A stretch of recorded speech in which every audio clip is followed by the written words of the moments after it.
Good morning and welcome to Chennai's Air Traffic Control Tower. I am right now here in the ATC Tower, and behind me you can see Chennai's FIR map, the Flight Information Region map. Why am I here? I am going to give a talk to those brilliant men and women, the ATC controllers who declutter our skies, on how to declutter their lives. Here we go. Good morning, everybody. Special welcome to our chief guest, who is going to be the speaker of the day, Dr. Ishwar Krishna Iyer. I think you must have seen the website or in the YouTube. He is very famous. I have gone through it, and he has a lot of strategies, more innovative, and he will definitely energize you people in this motivational talk. It is slightly ironic that I come and talk about decluttering to a set of distinguished ladies and gentlemen who are experts in decluttering. Your job is to declutter the sky, but I am going to talk to you today about decluttering life. I am certain at least 2 or 3 of the points of the 10 tips which I am going to give you, you will carry with you when you go home, and it will resonate with you for a fairly long time. Your tip number 1, as I told you, your daily job is decluttering. Not everybody's job is decluttering. I do hardly any decluttering. But your job is to maintain 100% surveillance in a small sector. Once you're glued into that screen, keep looking onto the same screen. Sometimes in some airports you have the luxury of looking out at the window also, and ensuring that aircrafts do not come beyond a particular distance closer. You cannot afford them to come closer either horizontally or vertically. You are glued to the sky, and you are experts in ensuring that nothing else comes to your mind. You are trained by the system to ensure that absolutely nothing comes to your mind when you are focused on decluttering the sky. My doubt is, do you translate that skill to your real life? Do you apply that skill outside air traffic control? Think about it. Your wife is expecting you to teach your child, and the child is studying 8th, 10th, 9th, 11th, 12th. How many of you dedicatedly focus only in teaching the child, or are you looking at WhatsApp and Facebook also at the same time? Remember, the wife is also noticing, and the sad part, the child is also noticing. The child is noticing the negligence that the parent is bringing into the table by simultaneously looking at an activity which is not a value add when you are supposed to be focused only on what you are currently doing, and that is teaching the child. Most of us make the mistake, I also make the same mistake of doing something else during meal time. Meal time is supposed to be appreciating the wife, appreciating the mother who has cooked the meal for you. It could be a simple rasam. Wow, super deep. How many of us tell that? None of us do. Mobile is the biggest distraction. Media is another distraction, and much before mobiles and media came, memories are a distraction. We do not know how to focus on the one thing that we are doing during meal, only meals. Are we focused enough is question number 1. If you are not focused, the 3 villains are: 1, the mobile phone; 2, social media, Facebook, LinkedIn, Twitter, YouTube, everything; and 3, your memories.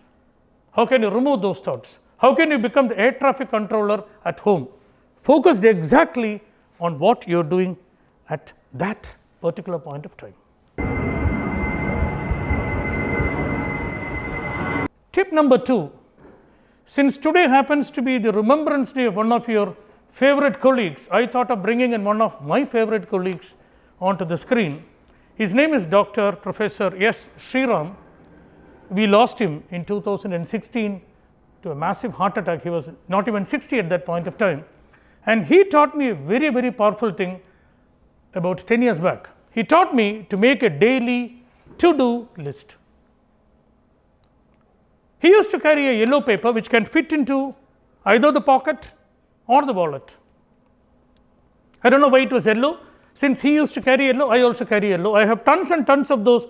It looks like the yellow card which is shown in football. A small piece of paper. It is a hard paper, so it doesn't crumble. I have got tons of them at home, tons of them in office, and just before I hit bed on a given day, I write what are the things that I need to do next day. This is what I wrote day before yesterday. I had to prepare the PPT. This is a PPT made fresh for you, absolutely fresh. So, I made this PPT over the weekend. So, finish the ATC presentation, and then people need to know who is going to come and talk to them. So, make a small poster on what the presentation is and send it to ATC so that they can put it up wherever they want to put it. My other activities include talking to this boy and getting the whole camera work, because I knew that we are going to land here at 10:40, MP is going to talk up to 10:30, and I hardly get 15-20 minutes to set up the whole thing. So, conversing with him does not make sense here. So, I conversed with him in advance yesterday itself and set up this link so that now we are comfortable when we are coming here. So, this list, once it was ready on Friday night, I have removed the clutter from my mind. I prepare a fresh list for the next day. How many of us practice it? It is easily worth practicing, both for office and for home.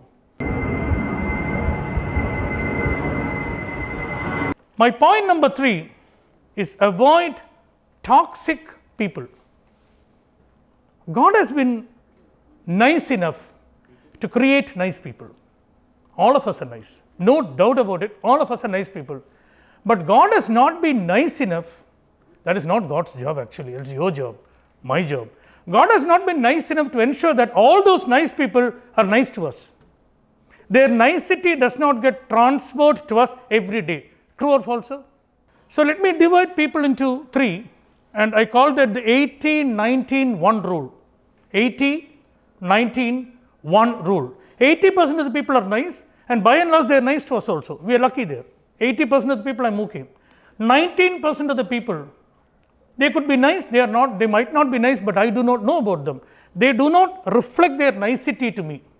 But the last 1%, 1 out of 100 are clearly not nice. These are their characteristics. They are always negative. They are negative about everything. They are negative about you. They are always criticizing. Some of them have reason to criticize. Some of them have no business with you at all. They will still criticize you. Why? They are born that way. They will keep criticizing you. They are always wasting your time. They are always jealous of you. A terrible malady. They are jealous of you. They always play the victim card. They are always highly self-centered. I, me, myself is their motto. They really do not care about you, and some of them explicitly make it clear that they do not care about you, and that leaves you very disappointed, because you want everyone to care about you. It does not happen. Everyone does not really care about you, so it does not happen. So, in such a scenario, every interaction which you have with them leaves you drained out, zapped out of energy. Then why interact with them? Every memory about them is a negative memory. Then why carry memories about them? So, my advice is avoid toxic people. No point in thinking about them. It spoils your health. Do not think about them. Finished. This is a golden rule which has come from the Chinese philosophy called Feng Shui. It talks about any simultaneous situation where something positive is just about going to happen and something negative ought to be removed from the system. The sequence always, it is a golden sequence. First remove the negative, then bring in the positive. I will give you a very simple example for this. There are very few nights in which we wake up having this simultaneous feeling of thirstiness as well as wanting to relieve in the toilet. I can guarantee you, if you wake up at night with both these feelings, the sequence in which you will do does not change at all. You will first go to the toilet, relieve yourself, then drink water and hit bed. It cannot be the other way. So, first remove the negative, then bring in the positive. This is a philosophy. It can be practiced in a million ways. These philosophies are not new. Indian culture used to know it very, very well. Take Pongal. For those of my friends here who are not from Tamil Nadu, you might not fully know the nuances of Pongal, but I believe most of us are here from Tamil Nadu. There are 4 days for Pongal, and it follows exactly this philosophy of first discard, then tidy. What is the first day for Pongal? The first day for Pongal is Bhogi Pongal. What do? We simply scan our entire house, take up all the things that we do not want during the entire day, things which we have not discarded, we bring it all together, put it into a nice bonfire. I am repeating the word nice bonfire. It's a real fun, it's a real pleasure to see our worries, our irritants, our discardables going up in fumes. Imagine we can do that in real life. I have a set of worries, 15, 20 worries, which I can put it into a small packet, put it outside in a veranda and then light it up using camphor. That will be a wonderful thing. This is equivalent to that. Today, environmentalists, the green brigades, people who are shouting that Diwali should not be having crackers and things like that, are spoiling the real fun of Bhogi. In Bhogi, if you are permitted, please burn what you do not want. It lightens the mood, it lightens the house, it lightens the mind. So, you have discarded, then comes day 2. Day 2, once the discarding part is over, then you come in to bringing in positivity, which is what we call as Thai Pongal. Invoke the sun god, prepare all sort of nice things and take in that positivity. As much payasam, vadai and all those things, consume it. And since we were primarily an agrarian society and large chunks of India still continue to be an agrarian society, we will still love our Jallikattu. On day 3, protect the ecosystem around you by spreading that positivity to your animals, because without your animals, without your ecosystem, without your ancillary support, you cannot survive. So, whatever you did for yourself, the positivity that you had, spread that positivity to your animals, which is day 3, Matu Pongal. And once that positivity is settled, freak out and enjoy on day 4, which is your Kanam Pongal. This is exactly what I have told us: first discard, then tidy. Tip number 5, segregate work and office. At least in ETC, I am reasonably sure from what I have read that 50% of this you are trained to do. You are trained not to bring your home to office, because your work is extraordinarily sacrosanct. But the vice versa is not true. The training department of this organization probably does not tell you that do not carry the headaches of the airport back home, and that you do. Your wife is not responsible for the delayed flight. Your wife is not responsible for one runway getting suddenly cancelled and the entire operations was shifted to the second runway. Your wife is not responsible when 2 flights are just about to take off, there is one flight coming in with a minister and that flight has to be prioritized. So, you handle all these conflicts, it is hundreds and hundreds of decisions. Somebody was telling me before I started talking, it is about 36 transactions per hour. So, that leaves you tired. And some of this tiredness, some of this arbitrariness, some of these tips, mood swings, conflicts and upsets, you straight take it back home and give it to the wife or give it to the husband. Why give your worries to them? So, this segregation of your work pressure and family pressure, decluttering work and family, which you do one way very well, you have to do the other way equally well. When you are talking about clutter removal, my point number 6 is start removing digital clutter. We are trained to do that very well. Our machines are thankfully trained to remove digital clutter very well. How? When a mobile phone has got a lot of downloads, a lot of photographs, mobile itself prompts you, can we start cleaning up the mobile? So, what you do is simply give it an yes and mobile will clean a lot of unnecessary files, dump files, temp files and all those things, and it will lighten the mobile. We are easily capable of doing digital clutter removal because they do not carry any baggage. But unfortunately, we do not have the skill for doing the same for physical clutter. Why we cannot remove physical clutter? There are 3 reasons. My financial commitment, my emotional attachment to the product, and the bequeathal angle. Somebody gave it to me, appa kuduttar, tata kuduttar and all those things. Those commitments ensure that I keep it somewhere and it is not used at all. That keeping it somewhere, anything that is accumulating in any part of the house, any thoughts that are accumulating in any part of your mind which are not going to be used at all is definitely going to be negative. Anything that is unoccupied for a long time, negative energies tend to come and occupy it. So, we do not know yet how to remove physical baggage. So, to learn how to remove physical baggage, at least start with your digital baggage. My 7th tip is be creative. Unfortunately, we are not lucky enough to be a Rajinikanth. We don't sing like an SP Balasubramaniam. We are nowhere near an A.R. Rahman in terms of his creativity. But then there is a very, very diluted version of a Rajini or an SPB in all of us. How to bring that element out? You don't need to be a famous dancer or a singer or any of those creative, extraordinarily known talent. You can be creative in your own ways. And for me, one of the best ways of creativity is simple baking. Cooking itself is creative, baking is more creative. Try to get into that game called baking a cake. The amount of creativity that you can bring into it, the type of things that can go into a cake, the million options which you can add together, starting with the most simple quarter kilo maida, quarter kilo sugar, quarter kilo butter and a few spoonfuls of vanilla. From there you can keep on adding more and more and more and more and more things, and baking by itself will become a nice hobby plus an excellent snack for your child when he or she is coming back from school. Photography is a great hobby. People like us spend tons of money and tons of time in simply traveling and taking video logs and posting it somewhere. Blogging is a great thing to do. Whatever you know about writing, keep writing. I don't know whether you are authorized to write about air traffic control, but incidences which are happening in air traffic control which are strictly not very confidential, write about it, no harm. Instrumental music. When we are planning to learn a guitar or play a tabla, we are not going to become a tablaist anyway, but that keeps you occupied.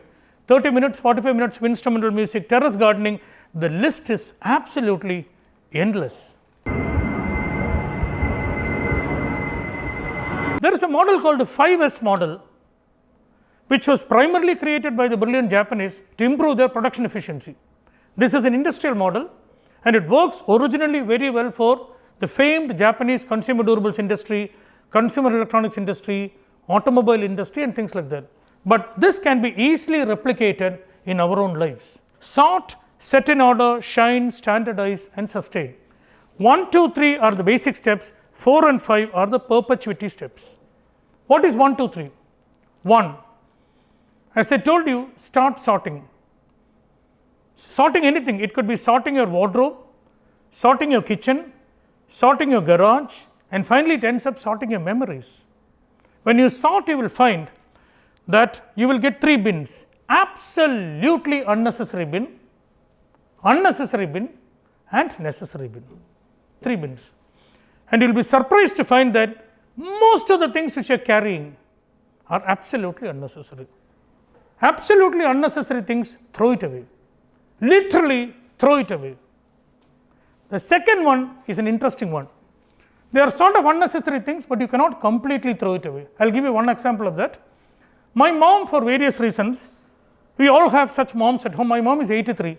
For multiple reasons has got a fancy for plastic covers. Any plastic cover which she gets, hey, vechiko, it will be useful. Plastic covers are useful only for packers and movers. So what do? I wait for that particular day in which my mother is not there. She would have gone to some Tiruvannamalai or something. Take 80% of this covers and throw it away. I am willing to face the music when she comes back, but then my house has got diluted and that 20% cover is enough for the next 1 year. I don't pack anything. None of us pack anything. Why do we require such a lot of covers? So, when you do this process completely, you will get that actual useful bunch. What do you do with that?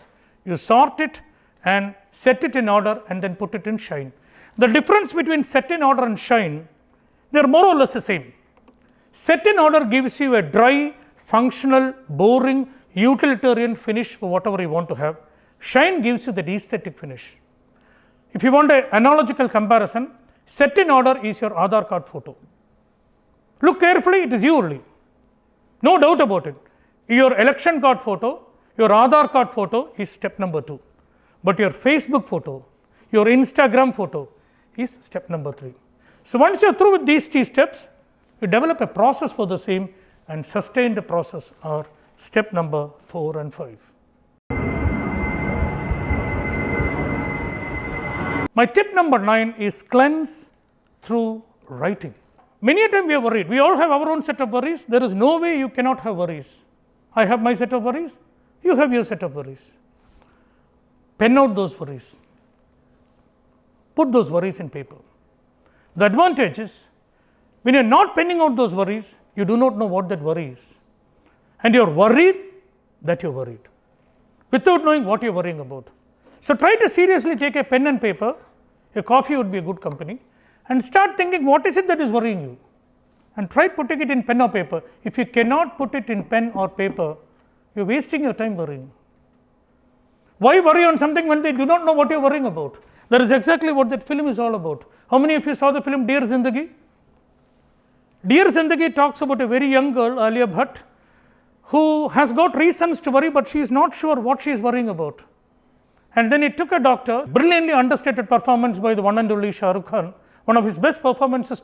I can only rate Chak De India comparable to the performance in Dear Zindagi, very different from the conventional Kabhi Khushi Kabhi Gham sort of performances by King Khan, in which he slowly tries to bring out from this girl what she is worrying about, and ultimately he could find out that the girl was worried about abandonment. She would get into relationships, come out, because she never trusted relationships. When she was a child, her parents semi-abandoned her. That left a deep scar in Alia, and it required a psychiatrist to bring out that scar. And the moment that came out, moment it moved from the inside zone to the outside zone, Alia Bhatt got cured.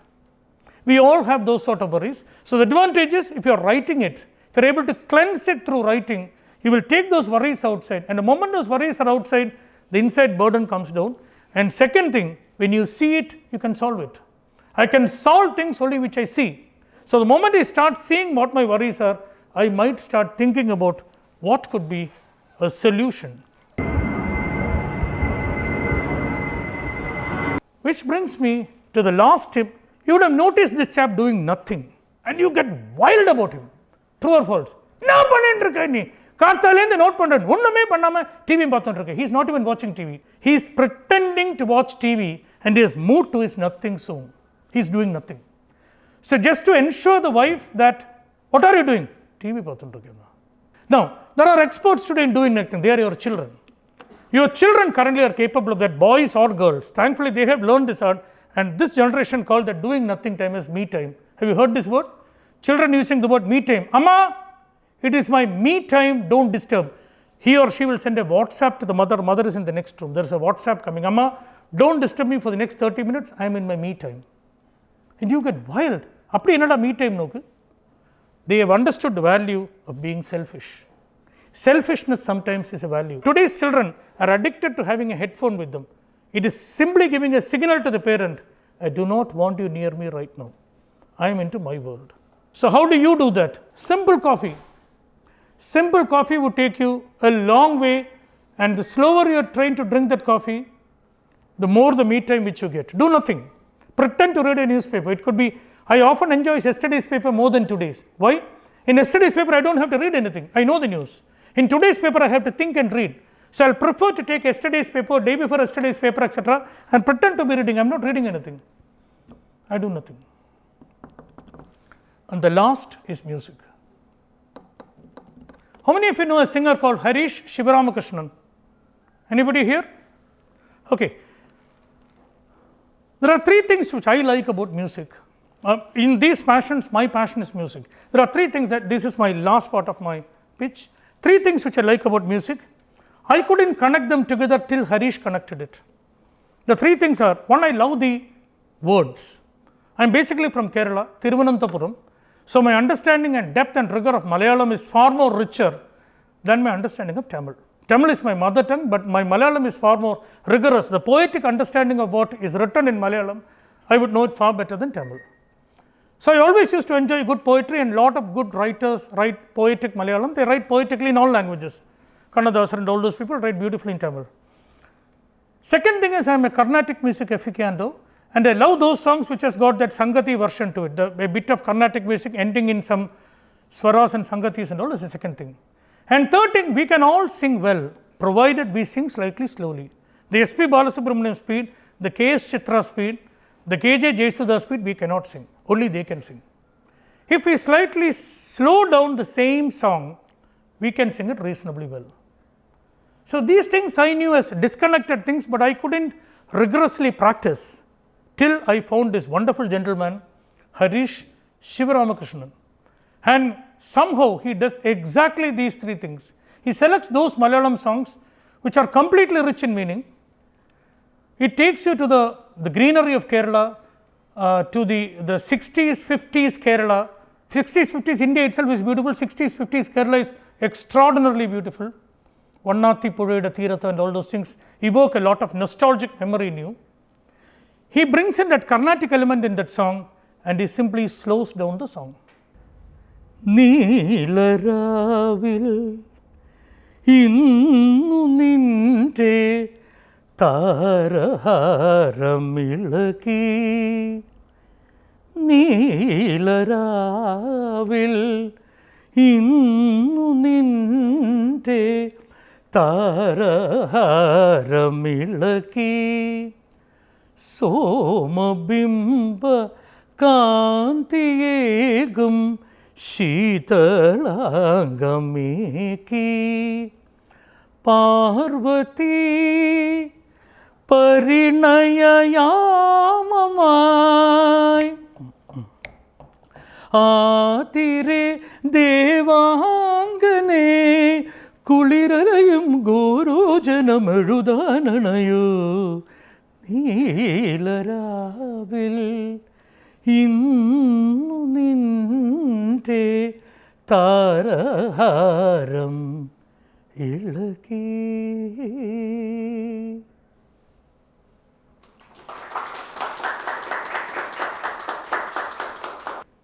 Each of you should find out what is your way of doing nothing. Thank you, ladies and gentlemen.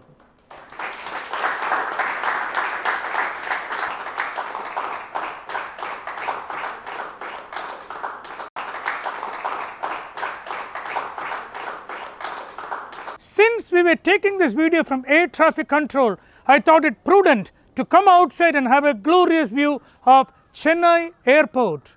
You would see a flight taking off right now. We are concluding this video. I am sure you are going to like it, watch it and subscribe it in YouTube. Thank you, ladies and gentlemen.